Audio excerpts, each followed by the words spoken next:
आप सभी को राधा वल्लभ श्री हरिवंश जय जय श्री राधे। तो आज की चर्चा में हम ये जानने की कोशिश करेंगे, ये समझने की कोशिश करेंगे कि नाम जप के प्रति हमारी रुचि और कैसे बढ़े और भजन हमारा और गाढ़ कैसे होने लगे, कैसे भजन मार्ग में हम और तेजी से आगे बढ़ने लगे और नाम रूपी भगवान का जो प्रभाव है वो हमारे जीवन में हम उसको जल्दी जल्दी अनुभव करने लगे। तो इसी पे आज की चर्चा है। तो आज की चर्चा को शुरू करते हैं प्रभु का स्मरण करते हुए, गुरुदेव के चरणों का स्मरण करते हुए। गुरुदेव बता रहे हैं, आज की चर्चा शुरू करते हैं। गुरुदेव बता रहे हैं, नाम जप में रुचि का मार्ग उन सहायक साधनाओं से होकर गुजरता है जो हमारे मन और हृदय को शुद्ध करती है, जिससे हम नाम के दिव्य स्वाद का अनुभव करने के लिए तैयार हो सकें। ठीक है, तो हमको कुछ साधना करना पड़ेगा जिससे हमारा जो मलिन मन है, अनंत जन्मों का जो मलिन संसार को भोगने का संस्कार जो हमारे हृदय पे पड़ा है, वो उसका जो कालिक है वो जब तक कम नहीं होगा, उस कालिक का इंटेंसिटी जब तक कम नहीं होगा तब तक नाम का स्वाद नहीं आएगा। पहले चोट से ही जब कोई पत्थर को तोड़ता है तो पहले चोट से उसमें कोई दरार ऐसा नज़र नहीं आता, लेकिन 10-20 हथौड़ी लगने के बाद पहले हथौड़ी से उसके अंदर मॉलिक्यूलर चेंजेस आने लगता है, वो टूटने लगता है, लेकिन नज़र में, आँख का नज़र में वो पहले हथौड़ी से नहीं आता, 10-12-15 हथौड़ी के बाद ही आता है। तो उसी तरह जो अनंत जन्म का जो कालिक है वो हमारे थोड़े से साधना से तो नहीं जाएगा, लेकिन हार नहीं मानना। हम हार मान जाते हैं, इसलिए नाम के प्रति, भगवान के भजन के प्रति अरुचि पैदा हो जाती है, नाम जप के प्रति अरुचि पैदा हो जाती है। तो उसी अरुचि को कैसे हटा के और रुचि कैसे पैदा करें, इसके बारे में ये लेक्चर है। और इसी लेक्चर में एक बहुत महत्वपूर्ण बात भी हम जानेंगे, जो कि है श्री प्रातः स्मरणीय श्री शंकराचार्य जी का साधक पंचक। उसको जीवन में अगर हम धारण करते हैं तो हमारा भजन बहुत प्रबल हो जाएगा, नाम जब बहुत गाढ़ होने लगेगा, बहुत इंटरेस्ट आने लगेगा, मजा आने लगेगा। ठीक है, तो चर्चा को वापस आरंभ करते हैं। ठीक है, तो साधना का जो आधार है, जो भी हम साधना कर रहे हैं भगवान को प्राप्त करने के लिए, भगवत प्राप्ति के लिए, भगवत अनुभूति के लिए, नाम जप में दृढ़ता लाने के लिए, उसका मूलभूत आधार क्या बता रहे हैं गुरुदेव? वह है सत्संग। सत्संग क्यों आवश्यक है? नाम जप के प्रति उत्साह बढ़ाने के लिए सबसे महत्वपूर्ण साधन है सत्संग, संतों और भक्तों की संगति। देखो भाई, सब चीज को सत्संग बोल देना बहुत, सत्संग पहचान पाना भी, हम भगवान की कृपा होगी हम पे तभी हम सत्संग को पहचान पाएंगे। नहीं तो कोई भी हरू गेरू नत्थु खैरू कुछ भी बक रहा है ना। साधु बकता बहुत है, ठीक है, तो कोई भी साधु वेश धारण करके कुछ भी बक रहा है तो बहुत प्रवीण साधक होगा, बहुत विवेकी साधक होगा तो ही सही सत्संग को पकड़ पाएगा। नहीं तो भाई यहाँ तो सिर्फ और सिर्फ क्या बोले, इंटरटेनमेंट बट रहा है, सत्संग के नाम पे इंटरटेनमेंट बट रहा है। कैसे ज़्यादा भीड़ जुटा लें और कैसे क्या बोले, धन कमाने का साधन कैसे हम उस चीज़ को बना ले, तो वो सब चीज़ सत्संग नहीं है भाई। सत्संग निष्काम हृदय से, निष्काम प्रेमी भक्त जब भगवान का चर्चा करें उसी को सत्संग कहना चाहिए, बाकी सब तो फालतू है, कचरा है। ठीक है, आगे बढ़ते हैं। ठीक है, नाम जप के प्रति उत्साह बढ़ाने के लिए सबसे महत्वपूर्ण साधन है सत्संग, संतों और भक्तों की संगति। संतों और भक्तों की संगति को ही सत्संग कहना चाहिए। और संत और भक्त कौन है? जो निष्काम भाव से भगवान की सेवा में लगे हैं, जो निष्काम भाव से भगवान से प्रीति कर बैठे हैं, जो निष्काम भाव से सिर्फ और सिर्फ उनको भगवान का सानिध्य चाहिए, संसारिक कोई भी व्यक्ति वस्तु स्थान से उनको कोई भी मतलब ना रहे, ऐसों को संत और भक्त कहना चाहिए भाई। और वो जब भगवान के भगवान का यशगान करें वही सत्संग है भाई। चाहे वो 1 लोग को करें तो भी सत्संग है, चाहे वो 1 करोड़ लोग को करें तो भी सत्संग है। ठीक है, जिनके हृदय में संसार को भोगने की इच्छा है वो सत्संगी, वो संत नहीं है भाई, वो संत नहीं है, वो भक्त नहीं है। वो क्या करेंगे यार, वो तो अपने गड्ढे में गिरे, आपको भी गड्ढे में गिरा देंगे। ठीक है, हम अपने बारे में नहीं बोल रहे, हम तो किसी कैटेगरी में नहीं आते, हम तो मेरे बारे में हम नहीं बोल रहे हैं। आप जो सच्चे भक्त संत हैं, मेरे जैसा पाखंडी के बारे में हम नहीं बोल रहे हैं। ऐसा मत समझिए कि हम अपने आप को सच्चा संत और सच्चा भक्त बता रहे हैं। मेरे जैसा पाखंडी बहुत गिना चुना है इस दुनिया में। ठीक है, आगे बढ़ते हैं। जैसे क्या है, आगे बता रहे हैं, जैसे किसी अपरिचित मार्ग पर चलने के लिए हमें एक मार्गदर्शक की आवश्यकता होती है, वैसे ही आध्यात्मिक पथ पर सत्संग हमें आवश्यक मार्गदर्शन, ज्ञान और प्रोत्साहन प्रदान करता है। देखिए, हम लोग को एक चीज पता नहीं है, भगवान का भजन एकदम अलग चीज है भाई। एकदम अलग चीज है। जो हम सोच रहे हैं कि जो हम मंदिर जाते हैं और अपना सांसारिक कामनाओं की पूर्ति के लिए भगवान का अर्चन वंदन पूजन करते हैं, मंदिर जा रहे हैं कि भाई हम डेली डेली पहाड़ी मंदिर जा रहे हैं, भोलेनाथ को जल चढ़ा रहे हैं, फूल चढ़ा रहे हैं, बेलपत्र चढ़ा रहे हैं और डेली डेली सुबह उठ के चढ़ा रहे हैं। जिससे क्यों क्यों चढ़ा रहे हैं? उसके पीछे कि मेरा नौकरी लग जाए, उसके पीछे कि मेरा बेटा का बीमारी ठीक हो जाए। तो भाई ये सब भक्ति नहीं, ये सब फिजिकल ड्रिल, मतलब क्या बोले, ये सब भगवान से संसार मांगना भक्ति नहीं है भाई। भगवान से भगवान को मांगना भक्ति है। बस मेरे को तो इतना ही समझ में आया गुरु कृपा से। और आप लोग को अगर ये चीज़ नहीं समझ में आती है तो बड़ा दिक्कत है भाई, बड़ा दिक्कत है ना। भगवान से संसार मांगना कहीं से भक्ति कहलाने योग्य बात नहीं है, ठीक है। तो हमें पता ही नहीं है, हमें पता ही नहीं कि भगवान का भजन क्या है, भगवान को पाने का रास्ता क्या है, भगवान का असली आनंद क्या है, भगवान का भजन करते हम किस लिए हैं, मंदिर हमको जाना किस लिए है, ये हमको पता ही नहीं है। तो ये कौन बताएगा? ये भगवान के सच्चे भक्त, सच्चे संत ही बता सकते हैं, ठीक है। तो ये ऐसा मार्ग है ना, हम लोग अपने आप को बहुत ज्ञानी मान लेते हैं, अहंकार वश आके, अज्ञानता के कारण अहंकार का मतलब ही क्या होता है? जहां अज्ञानता है वही तो अहंकार है। ज्ञान होने के बाद अहंकार कहाँ रहता है? तो जहां अज्ञानतावश जो हमारे अंदर अहंकार भरा है, हमको लगता है कि हम सब जानते हैं, भगवान का भजन सिर्फ और सिर्फ संसार प्राप्ति के लिए होता है। अरे भाई, तो कहाँ विदेश में कोई राम और कृष्ण को भज रहा है? हम लोग से ज्यादा संसार वो लोग बटोर पाता है, हम लोग से ज्यादा अच्छा एक सांसारिक लाइफस्टाइल वो लोग जीता है भाई। पूरा सुख समृद्धि में ये लगा लिया, 10 तरह का बिल्डिंग ठोक रहा है, 50 तरह का लाइट लगवा लिया, बढ़िया बढ़िया बेड में सो रहा है, बढ़िया बढ़िया भोग मुंह में खा रहा है, बढ़िया बढ़िया लड़की को भोग रहा है, लड़का को भोग रहा है। तो ये सब क्या, हम लोग से ज्यादा सांसारिक भोग तो वो लोग कर रहा है, कहाँ रामकृष्ण भज रहा है? तो भाई हम लोग को भारत भूमि में रह के भी ये चीज नहीं पता है कि भगवान का भजन किस लिए है। इस पवित्र भूमि में हमारा जन्म हो गया है और इसको हम गंवा रहे हैं। सांसारिक सुख भोग कितना हम भोग लें, वही बस विदेशी वाला मानसिकता कि कितना हम भोग लें, कितना बड़ा घर बना ले, कितना धन अर्ज लें, कितना बढ़िया भोग खा ले, मॉल में चले जाएं, डोमिनोज चले जाएं, मैकडॉनल्ड्स चले जाएं, पता नहीं कौन कौन सा तरह का कपड़ा पहन लें, कौन कौन सा ब्रांड का। तो भाई ये चीज अगर भारत भूमि में रह के कर रहे हैं अगर हम लोग, तो हमसे बड़ा अभागा, हमसे बड़ा निहायती अभागा हमसे बड़ा कोई नहीं, हमसे गधा कोई नहीं, ठीक है। तो जो भगवान को पा चुके या जो भगवान को सीरियसली प्रेम कर रहे हैं, सीरियसली प्रेम के मार्ग पे चल रहे हैं, वही आपको प्रेम के मार्ग पे चला सकता है। जो भगवान को प्राप्त कर चुका है, जो भगवान से प्रेम कर चुका है, वही आपका भगवान से प्रेम करवा सकता है, ठीक है। और भगवान का प्रेम ऐसा सांसारिक प्रेम के जैसा नहीं है भाई। एक बार उनसे प्रेम हो गया ना भाई, तो संसार का सारा दुख एक साइड हो जाएगा, अपने आप संसार छूट जाएगा, अपने आप संसार से वैराग्य हो जाएगा और भगवान से प्रेम हो जाएगा, ठीक है। आगे बढ़ते हैं। तो वो रास्ता हमें पता ही नहीं है, ठीक है। तो जब जिस पथ, जो रास्ता हमें पता ही नहीं है, तो उसको जिसको पता है वही तो बता पाएगा ना। तो इसीलिए हमें सत्संग की आवश्यकता पड़ती है। सत्संग किसे कहना चाहिए? जो संतों और भक्तों का संग है, उसी को सत्संग कहना चाहिए। और वही हमें सही मार्गदर्शन, हमें सही रास्ता भगवान तक पहुंचने का बता सकते हैं। भगवान का आनंद कहाँ हमें मिलेगा वो बता सकते हैं। आगे बढ़ते हैं। सत्संग के 3 प्राथमिक लाभ हैं। उत्साहवर्धन, वो एनकरेज करता है, किस चीज के प्रति एनकरेज करता है? यह साधक की प्रेरणा को बढ़ाता है और उसे अभ्यास में लगे रहने की शक्ति देता है, नाम जप में लगे रहने की, सत्संग में बने रहने की, है ना जी। इवन देखो भाई, ऐसा मत समझो कि आप सत्संग कर रहे हो, नाम जप कर रहे हो तो मतलब वो एक अलग मार्ग है, फिर हमको संसार के लिए अलग मेहनत करना पड़ेगा। नहीं नहीं नहीं नहीं, आप भजन करो, नाम जप करो, सत्संग में बने रहो, आपका संसार बहुत बढ़िया कटने लगेगा, बहुत बढ़िया कटने लगेगा। व्यवहारिक जीवन, विद्यार्थी जीवन, मतलब संसार का किसी भी फील्ड में हो आप, किसी भी सिचुएशन में हो, आप सर्वोपरि अपने आप को महसूस करोगे, आप सुखी, आप आनंदित अपने आप को महसूस करोगे। अगर आप आनंदित हो तो ही अपने आप परिवार को आनंदित रख पाओगे, अपने कलीग्स को आनंदित रख पाओगे, अपने फ्रेंड्स को आनंदित रख पाओगे। नहीं सूखा सूखा मुंह लेके जाओगे, टेंशन में रहोगे तो क्या मजा ले पाओगे भाई संसार का भी, ठीक है।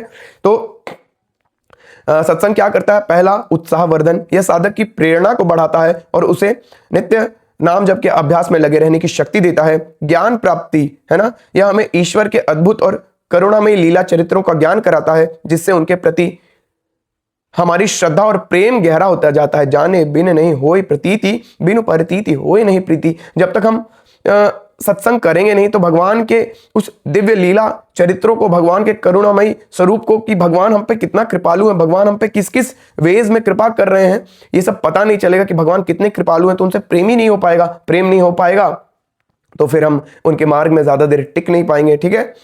और तीसरा क्या होता है सत्संग में बने रहने से? महत्व बुद्धि। ठीक है, सेंस ऑफ वैल्यू बढ़ जाता है। संतों की संगति से हमारे हृदय में ईश्वर के नाम रूपी धन के प्रति गहरा सम्मान और महत्व का भाव जागृत होता है। ठीक है। हमें किस चीज से बचे रहना है इसको बताते हुए गुरुदेव बता रहे हैं, कुसंग से बचे रहना। कुसंग एक विष जैसा काम करता है। कुसंग का अर्थ है ऐसे लोगों की संगति करना जिनके विचार नकारात्मक हों, जो अभिमानी हों। ठीक है, या जिनका प्रभाव सांसारिक इच्छाओं, दुर्वासनाएं और सांसारिक सुखों, शरीर भोग के प्रति लगाव को बढ़ाता हो। मतलब देखो, सिंपल सा बात है, जिसके संग से आपको संसार को भोगने की इच्छा हो। जैसे आप देखते हो कि आपका कोई फ्रेंड है, बोल रहा है भाई हम तो सोच रहे यार BMW गाड़ी खरीदने, अभी तो यार मेरे पास BMW का ये वाला छोटा वाला गाड़ी, इससे बड़ा वाला गाड़ी खरीदने का सोच रहे हैं यार, मेरे पास इतना पैसा है, ये वो, और यहाँ जमीन लिए, यहाँ घर लिए। तो आपको भी, आप ऐसा सुन रहे हो कि यार इसके पास है, मेरे पास भी होता, तो आप कुसंग कर रहे हो। ठीक है, वो आपको संसार में लगा दे रहा है ना। तो उसी तरह कोई भी भाई बंधु, माँ बाप भी, इवन कि माँ बाप भी आपको संसार में लगा सकते हैं। ठीक है, कोई भाई बंधु भी आपको संसार में लगा सकता है। तो जो संसार में लगाए, जिसके संग से आपको संसार में अटैचमेंट हो रहा है, संसार के बारे में चिंतन चलने लग रहा है, वो कुसंग है। और जिसके संग से आपको संसार का चिंतन हटने लग रहा है, भागवतिक नाम के प्रति चिंतन होने लग रहा है, भगवान के प्रति चिंतन होने लग रहा है, तो वो ही सत्संग है। तो हमें कुसंग को छोड़ना ही विष के समान है। क्या होता है कुसंग करने से? कुसंग से बचना अत्यंत महत्वपूर्ण है, क्योंकि हमारे मन में जन्म जन्मांतर के प्रबल नकारात्मक संसार, वही कालिख जो है संसार भोगने का, जन्म जन्मांतर के प्रबल नकारात्मक संसार पहले से ही भरे हुए हैं। कुसंग इन नकारात्मक प्रवृत्तियों को और भी मजबूत करता है, उसको एक्टिवेट कर देता है, उसी संसार भोगने के जो इंप्रेशन है उसको एक्टिवेट कर देता है, जिससे सत्संग और नाम जप के सकारात्मक प्रभाव को जड़ पकड़ना असंभव सा हो जाता है। मतलब जो आप नाम जप किए थे, जो आप सत्संग करके जो भगवान के प्रति प्रेम आपके हृदय में जागृत हुआ था, जो नाम जप के प्रति हृदय में आपके प्रेम विश्वास जागृत हुआ था, वो जड़ पकड़ रहा था, उस जड़ को वो उखाड़ के फेंक देता है सांसारिक लोगों का संग, है ना। ठीक है, तो इसीलिए चेतावनी दी गई है, यदि तुम दुष्ट स्वभाव वाले लोगों से मिलते रहे तो तुम्हारा दुष्ट स्वभाव पुष्ट हो जाएगा। ठीक है, तो हमें ये कुसंग से बचे रहना है। दूसरा क्या है? दूसरा सावधानी बताते हुए बता रहे हैं गुरुदेव, आहार शुद्धि का प्रभाव, जैसा अन्न वैसा मन, कहा ही गया है। दूसरी प्रमुख साधना भोजन की पवित्रता है। इसका मूल सिद्धांत एक सरल कहावत में समाहित है, जैसा खाओ अन्न वैसा बने मन, जैसा पियो पानी वैसी बने वाणी। इसका अर्थ स्पष्ट है, शुद्ध भोजन से मन शुद्ध होता है, जो नाम जप में रुचि विकसित करने के लिए अनिवार्य है। बहुत छोटा सा चीज है भाई, लगता है कि अरे यार खा लेने से ही क्या होगा। भाई खा लेने से ही आपका हर एक सेल्स डेवलप हो रहा है, आपका मानसिक सेल, आपका मसल्स, खाने आप जैसा भोजन कर रहे हो उसी से आपका डेवलप हो रहा है। यहां तो इतना सूक्ष्म है ना भोजन का प्रभाव, कि जो खाना बना रहा है, अगर अच्छे मन से, शुद्ध मन से नहीं बनाए ना, खाना बना रहा है, आप उसको भोजन ला के दियो, सामग्री ला के दियो, लेकिन वो शुद्ध मन से नहीं बना रहा है ना, तो उसका प्रभाव भी आपके मन और बुद्धि पे पड़ता है। मान लो इस बात को। ठीक है, शास्त्र प्रमाण है ये चीज। शुद्ध आहार की पहचान, शुद्ध भोजन की दो मुख्य पहचान यह है, सात्विक और प्रभु को अर्पित हो। भोजन सात्विक, शुद्ध, पौष्टिक होना चाहिए और उसे ग्रहण करने से पहले ईश्वर को अर्पित किया जाना चाहिए। देखो, अगर आप ईश्वर को अर्पित करके भोजन करते हो, देखो भाई ईश्वर को आपके भोजन का जरूरत नहीं, ठीक है ना, भगवान को हमारा जरूरत नहीं, हमको भगवान का जरूरत है। ठीक है, तो हम भगवान को जब कोई चीज समर्पित करके भोजन करते हैं, हम ये संकल्प कर लेते हैं कि भगवान को बिना अर्पित किए पानी भी ग्रहण नहीं करेंगे, तो हम देख लो कितना सारा अंड बंड खाना से बच जाएंगे। अंड बंड चीज आप भगवान को भोग लगाओगे, मीट मच्छी और ये सब तुच्छ लहसुन प्याज निर्मित जो भोजन है, आप भगवान को भोग लगाओगे? नहीं लगाओगे। जब भोग ही नहीं लगाओगे तो खुद कैसे पाओगे? तो ये चीज हमको बहुत सारा अशुद्ध भोजन से बचा देता है, ये हमारे कल्याण के लिए। लेकिन हमको लगता है नहीं भाई, हम तो भगवान पे उपकार कर दे रहे, भगवान को भोग लगा के। नहीं भाई, भगवान को आप उन्हीं का दिया हुआ खाना, उन्हीं को भोग लगा रहे हो, उनको आपका पांच भौतिक खाना का कोई शौक नहीं है, उनके पास दिव्य भोग है। ठीक है, दूसरा क्या है शुद्ध आहार की पहचान में? ज्ञात स्रोत, हमें भोजन के स्रोत के प्रति सचेत रहना चाहिए। भोजन कहाँ से आ रहा है, कैसे लोग उसे बना रहे हैं। ऐसे व्यक्ति द्वारा बनाए गए भोजन से बचें जिसके चरित्र या आचरण को आप नहीं जानते। भोजन बनाने वाले के विचार और भावनाएं भोजन में सूक्ष्म ऊर्जा के रूप में समाहित हो जाती हैं। यदि बनाने वाले का मन अशांत या अपवित्र है तो वह ऊर्जा हमारे मन और बुद्धि पर भी प्रतिकूल प्रभाव डाल सकती है। डालती है। आप खुद सोचो ना, यहां तो सिर्फ और सिर्फ बनाने वाले का मन का भाव बता दिया गया कि उसका मन अगर अशांत है तो आप उसके द्वारा बनाए गए भोजन को ग्रहण करोगे तो आपका मन भी अशांत हो जाएगा। तो आप सोचो, जो काट रहा है, जो मांस ये सब हम लोग खाते हैं, आप खुद सोच के देखो, वो जब वो उसका तड़पन, वो जो जीव तड़पा है, उसका तड़प, और जो काट रहा है उसके हृदय में क्या है, मर्सिलेसली काट रहा है, जो भूज रहा है, बना रहा है, कितना उसका हृदय जड़ हो चुका है कि उसको करुणा नहीं उसके हृदय में। तो आपके हृदय में कहां से करुणा आएगा, आपका हृदय कहां से निर्मल होगा। और निर्मल मन जन सो मोहि पावा, मोहि कपट छल छिद्र न भावा, कहां से भगवान की प्राप्ति होगी। तो भोजन पे हमें विशेष ध्यान देना है।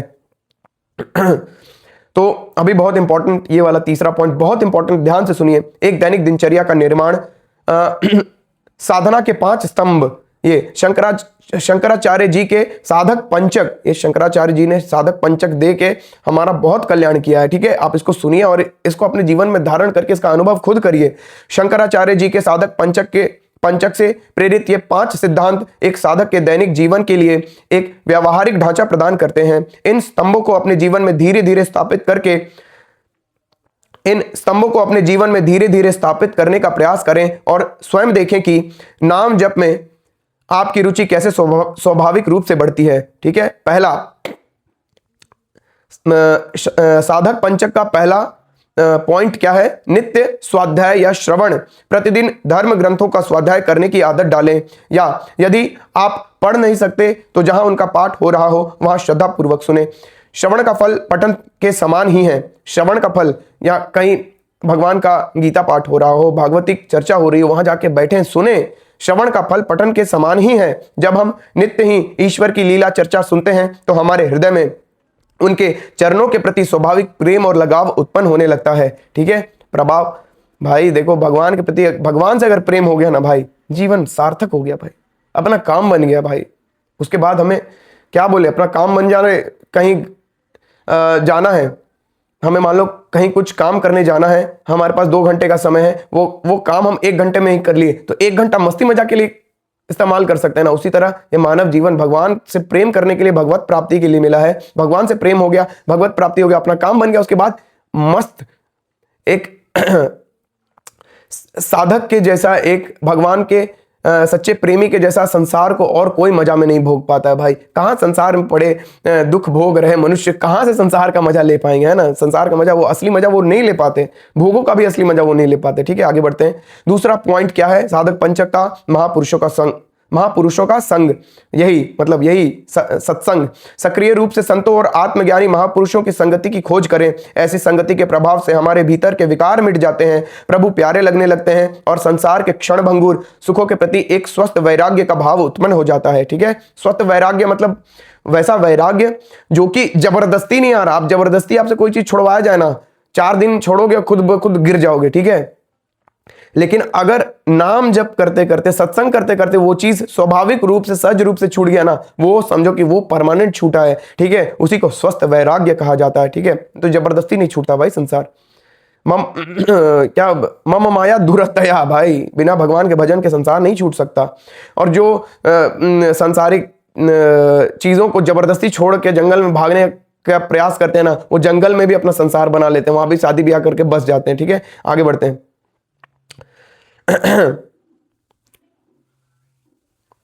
तीसरा पॉइंट क्या है साधक पंचक का, संत वचनों का पर विचार करना। संतों के वचनों को केवल सुनना ही पर्याप्त नहीं है, उनके अर्थ पर गहराई से चिंतन करें और उन्हें अपने जीवन के आचरण में उतारने का प्रयास करें। यही वह अभ्यास है जो निष्क्रिय श्रवण को सक्रिय और जीवन परिवर्तनकारी साधना में बदल देता है। देखो भाई, उबासी लेके मत सुनो, नहीं मन कर रहा है छोड़ दो। ठीक है, जीवन में सुखी नहीं होना है, मतलब आदमी को चाहिए ना कि मतलब आज जैसे कि नहीं होता है कि टैबलेट खाओ सर दर्द का और तुरंत एक झटके में आराम मिल जाए, भाई ऐसा नहीं है। अगर ऐसा सोचते हो कि नाम जब आज करें और कल ही इसका परिणाम आ जाए, तो भाई तुम्हारे बस का नहीं है भाई। तुम तुम दुखी रहो, तुम संसारी ही भोगो, है ना। ये कोई मजाक खेल नहीं है भाई कि भाई बैठे आज और आजे से हमको सब कुछ मिल जाना चाहिए। भाई जब भोजन पकाने में भी 2-4 घंटा का समय लगता है, तो तुम 5-10 गो नाम ले लिए भगवान के और सोच रहे हो कि आजे अनंत जन्म का जो हृदय में कालिक संजो के रखे हो एक ही दिन में मार्जन कर दें। अरे उतना दिन से आपके पात्र में कालिक का मोटा परत जमा हुआ है, वो एक बार रब करने से कैसे मिट जाएगा। बार बार नाम जप करते रहो, बार बार सत्संग में बने रहो, अपने आप खत्म हो जाएगा भाई। आपको तो कुछ प्रयास भी नहीं करना है। हाँ, कौन सा जब तब साधन के लिए बोला जा रहा है, कौन सा आपका पैसा मांग लिया जा रहा है, कौन सा आपका पैसा लग रहा है कि बहुत यहाँ पे विकास सिंह बहुत दान दक्षिण आपसे मांग रहा है कि भाई नाम जप करो और 10-10 रुपया हर नाम पे देते जाओ। कोई पैसा लग रहा है, कोई समय भी आप कितना ही दे सकते हो। आप चाह के भी 1 घंटा नाम जप नहीं कर सकते हो, करके देखो कितना 5 मिनट में बुझा जाएगा भाई। ठीक है, वही जो अकुलाहट है उसी को सहते सहते भजन करना, बिना अभ्यास के नहीं होने वाला भाई।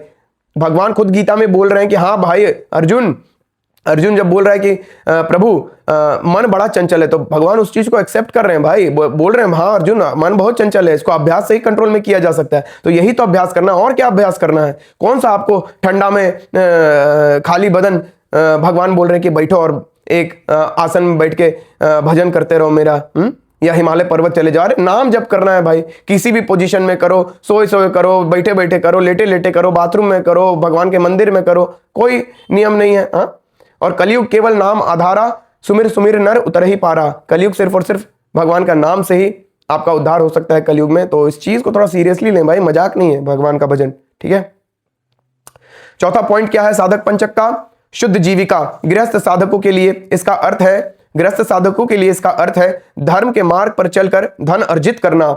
समझे, चोरी चकारी से नहीं। आप जो सोच रहे हो कि हम बुड़बक बना के घूसखोरी करके पैसा ले आए, भाई 1-1 रुपया घूसखोरी का लाया हुआ, 1-1 रुपया इसकी टोपी उसके सर करके लाया गया ना, आपको ऐसा फल देगा ना घर के रहोगे ना घाट के। याद रखना मेरी बात, है ना। उस कमाई से पहले दूसरों की, जो आप मेहनत से कमा करके अर्जन करके ला रहे हो, उस कमाई से पहले दूसरों की सेवा करें और फिर अपनी आवश्यकताओं का ध्यान रखें।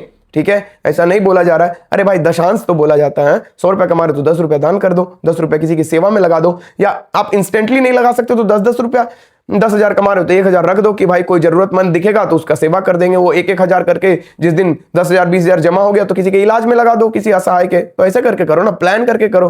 ठीक है उस कमाई से पहले दूसरों की सेवा करें और फिर अपनी आवश्यकताओं का ध्यान रखें। यह सुनिश्चित करता है कि आपके जीवन और जीविका का आधार शुद्ध हो, जिससे आपकी आजीविका के माध्यम से नकारात्मक प्रभाव प्रवेश न कर सके। छोटा छोटा बात है ना भाई, आप खुद देख लो।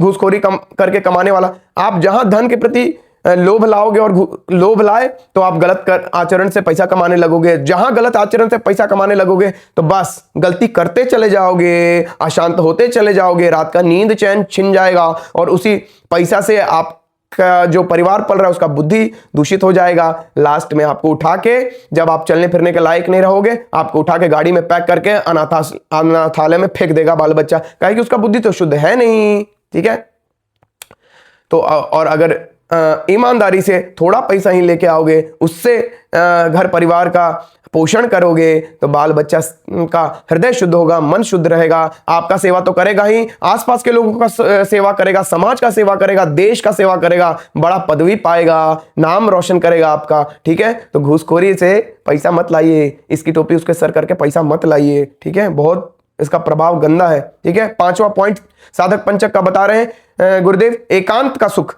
ठीक है, अपनी दिनचर्या में प्रतिदिन एक निश्चित समय निकालकर एकांत में बैठने का नियम बनाएं। उस समय शांत और स्थिर चित्त से अपने आराध्य देव का चिंतन करें। शांत चिंतन के लिए यह समर्पित समय मन को स्थिर होने और ईश्वर से गहराई से जुड़ने का अवसर देता है। ये जो शांत चिंतन का, भगवान के प्रति शांत चिंतन का आपने समय निकाला है, भगवान को समर्पित किया है, वो मन को स्थिर होने और ईश्वर से गहराई से जुड़ने का अवसर प्रदान करता है। ठीक है, तो ये साधक पंचक, कितना बढ़िया बात शंकराचार्य जी ने बताया। तो इस चीज को हमें अपने जीवन में धारण करना है। ठीक है, और 2 शक्तिशाली उदाहरण देके भगवान हमें सदगुरुदेव हमारे भजन को बचाने की बात बता रहे हैं। छेद वाली मटकी का एग्जाम्पल देते हुए बता रहे हैं हमें जो नाम जप के प्रति प्रीति है वो क्यों नहीं बढ़ती दिखती। नाम जप कर रहे हैं लेकिन उसका असर क्यों नहीं दिखता, क्योंकि प्रगति जो है, नाम जप कर रहे हैं लेकिन प्रगति नहीं दिख रही। क्यों नहीं दिखता, या दिख भी रही तो बहुत धीमा धीमा उसका असर आ रहा है। क्यों आ रहा है? क्योंकि मटकी, हमारा जो मटका है ना उसमें छेद है बहुत सारा। क्या है? यह उपमा बताती है कि नाम जप करना एक मटकी में पानी भरने जैसा है, लेकिन यदि हमारे आचरण में थोड़ी सी भी अशुद्धि या साधना में लापरवाही हो तो यह एक छेद की तरह काम करती है, जिससे नाम जप का आध्यात्मिक लाभ बाहर रिश्ता रहता है। यदि लंबे समय तक जप करने के बाद भी कोई आनंद या परिवर्तन महसूस नहीं होता और श्रद्धा कम होने लगती है तो यह नाम की विफलता नहीं है, यह इस बात का संकेत है कि आचरण में मौजूद छेदों को ठीक करने की आवश्यकता है। देखो भाई, a+b² का फॉर्मूला है। अगर कोई बच्चा उस फॉर्मूला का यूज करके किसी सम को उसको बनाना है और वो सम उससे बन नहीं पा रहा है, इससे फॉर्मूला गलत नहीं हो जाता, उस बच्चे में त्रुटि हो रही है। उसी तरह नाम में भगवान बैठे हैं। नाम का प्रभाव ऐसा है कि भाई एक नाम लेके आप संसार से तर सकते हो, एक नाम लेके प्रभु का परमानंद हासिल कर सकते हो। लेकिन हमारा वैसा मटका नहीं, हमारा वैसा पात्र नहीं। पात्र में 50 तरह का छेद है। कहां से नाम टिक पाएगा? कहां से नाम की महिमा, कहां से नाम का प्रभाव टिक पाएगा? आप चुक्का में धन भर रहे हो, नीचे से चुक्का छेद है, गिर जा रहा है। हाँ, तो उस छेद को, उस जो आचरण है उसको सुधारना पड़ेगा भाई, है ना। और किसी को लगता है नहीं भाई हमारा आचरण तो एकदम शुद्ध है, तो आप भाई तब तो आप महात्मा, तब तो आपको भगवान का प्राप्ति हो जाना चाहिए था, अभी तक कहीं नहीं हो पाया। भाई अहंकार मत पालो, ठीक है। अपने अंदर जो कमी है उसको धीरे धीरे करके उस हर एक कमी को बंद करो, हर एक छिद्र को बंद करो। देखो उसके बाद नाम का प्रभाव कैसे नहीं आपको मिलता है, ठीक है। तो क्या बताया जा रहा है? यह इस बात का संकेत है कि आचरण में मौजूद छेदों को ठीक करने की आवश्यकता है। अतः यदि प्रगति धीमी लगे तो अपने आचरण के छेदों को खोजने और उन्हें बंद करने पर ध्यान केंद्रित करें। नाम में शक्ति है। हमें केवल पात्र को अखंड बनाने की आवश्यकता है, पात्र के छेद को बंद करने की आवश्यकता है, अपने आचरण को पवित्र करने की आवश्यकता है, नित्य नाम जप और नित्य सत्संग में बने रहने की आवश्यकता है, ठीक है। इससे हमें बल मिलता है भाई, नाम जप करने का बल मिलता है, सत्संग, भगवान के प्रति प्रेम होने लगता है, भगवान के बारे में, भगवान के अकारण कृपा का अनुभव हमें होने लगता है, तो भगवान से प्रीति होने लगता है। तो ये सब चीज है भाई, ये सब चीज छोटा छोटा सुनने में लगता है भाई, इसका प्रभाव बहुत गहरा है, ठीक है। दूसरा एग्जाम्पल क्या बता रहे हैं? काल सर्प का विष। काल सर्प क्या? वही माया भाई। बहुत कम समय है, बहुत कम समय, लिमिटेड समय है, कब छिन जाए, कब ये मानव देह हमसे वापस ले लिया जाए, ठीक है। तो काल सर्प का विष के बारे में बताते हुए, संसार को स्पष्ट रूप से देखो भाई। जब गांव में किसी को सांप काट लेता है तो यह जांचने के लिए कि जहर चढ़ा है या नहीं उसे नीम की पत्ती खिलाई जाती है। यदि पत्ती उसे मीठी लगे तो यह निश्चित हो जाता है कि जहर चढ़ चुका है। नीम की पत्ती मीठी लगने का मतलब है संसार के दुखमय भोग सुखमय लग रहे हैं। देखो भाई, आप पूछो तो संसार के पीछे लोग क्यों भाग रहे हैं? क्योंकि एक ऐसा भ्रम है माया का कि भाई दुखमय संसार सुखमय लग रहा है और सुखमय भगवान दुखमय लगते हैं, इसीलिए तो हम भगवान को छोड़ के संसार के पीछे भाग रहे हैं। हाँ, तो ऐसा जब हो रहा है तो हमें माया का विष चढ़ चुका है भाई, काल का विष चढ़ चुका है, काल सर्प हमें डसा हुआ है, उसका विष चढ़ा हुआ है, ठीक है। इसीलिए हमको कड़वी पत्ती यानी संसार, ये कड़वी पत्ती है, कड़वी नीम की पत्ती मीठी लग रही है और इसके पीछे हम भाग रहे हैं, है ना।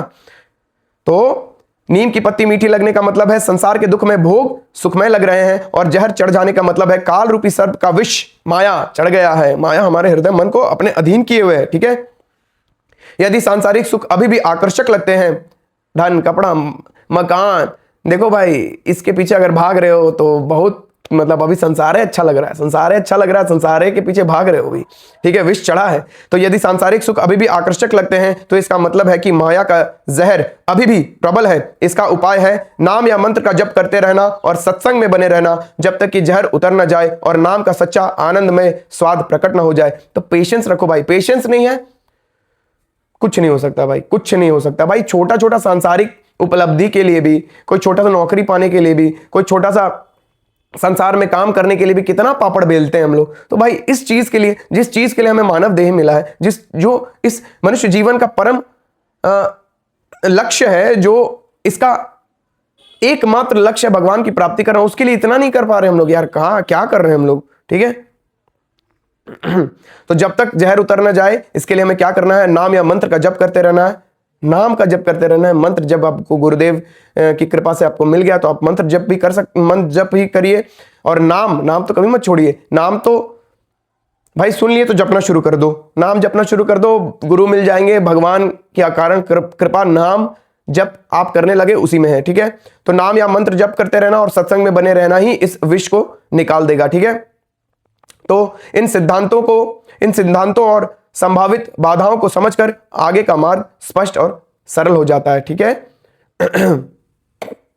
निष्कर्ष बताते हुए गुरुदेव बता रहे हैं, नाम जप में रुचि का सरल मार्ग क्या है। एक साधक के लिए जो नाम जप में रुचि विकसित करना चाहता है, संपूर्ण अभ्यास जो भी है उसको दो मूलभूत बातों पर ध्यान केंद्रित करने के लिए संक्षेपित किया जा सकता है। क्या क्या दो मूलभूत बात?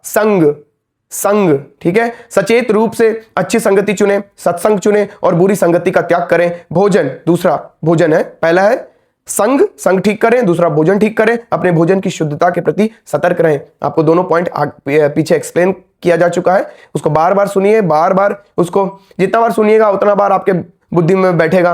नहीं तो एक बार सुन के सोचिएगा कि हम तो बहुत बुद्धिमान है, एक बार सुन लिए हो गया, मेरा काम खत्म हो गया, हम तो बहुत ये सब चीज तो हम पहले से जानते हैं। नहीं भाई, कितनों जान लीजिएगा, बार बार जब तक श्रवण नहीं होगा ना, हृदय में नहीं उतरेगा बातें, ठीक है। तो यदि कोई साधक लगन से इन अभ्यासों का पालन करता है तो भगवान का नाम धीरे धीरे अपना वास्तविक स्वरूप प्रकट करता है, ठीक है।